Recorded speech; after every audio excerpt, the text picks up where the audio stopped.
வணக்கம். Hitech news TV செய்திகள். சென்னை சேப்பாக்கத்தில் உள்ள பத்திரிகையாளர் மன்றத்தில் செய்தியாளர் சந்திப்பு நடைபெற்றது. சென்னை மூவரசம்பேட்டையை சேர்ந்த குயின்டன் தாசன் மற்றும் அவரது வழக்கறிஞர் ராஜசேகரன் ஆகியோர் செய்தியாளர்களை சந்தித்து பேசினர். அப்போது அவர்கள் தெரிவித்திருப்பதாவது: ராயபுரம் மனு அவர்கள் பத்திரிகையாளர் சந்திப்பில் நாங்கள் போலி ஆவணங்கள் மூலம் சொத்தை அபகரித்ததாக எங்கள் மீது பொய்யான தகவல்களை கூறியிருக்கிறார். ராயபுரம் மனு அவர்கள் இருக்கும் கட்டிடம் அவருக்கு சொந்தமானது அல்ல.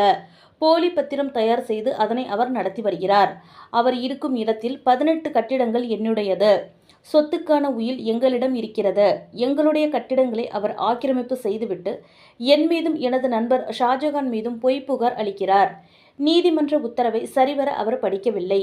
முதலமைச்சர் மற்றும் அமைச்சர்கள் மீதும் அவதூறு பரப்புகிறார். காவல்துறையினர் மீது அவதூறான பொய்களை கூறி வருகிறார். ஆவணங்கள் சரியில்லை என்றால் நீதிமன்றத்திற்குத்தான் செல்ல வேண்டும். அதற்கு மாறாக முதலமைச்சர் மற்றும் அமைச்சர்கள் காவல்துறையினர் மீது அவதூறு பொய் பரப்பி வருகிறார். நான் தாஸ்பாண்டியன் பாஜக கட்சியை சேர்ந்தவன். முதலமைச்சர் அவர்களுக்கும் அமைச்சர் சேகர்பாபுவிற்கும் ஆதரவாக பேச நான் இங்கு வரவில்லை. நடந்த உண்மையை கூறவே இங்கு வந்துள்ளேன். இதில் பாதிக்கப்பட்ட 3 நபர்களுக்கும் திமுக அரசுக்கும் எந்தவித தொடர்பும் கிடையாது. ஒரு வழக்கறிஞராக நான் இதனை கூறுகிறேன் என்று அவர் செய்தியாளர் சந்திப்பில் தெரிவித்தார்.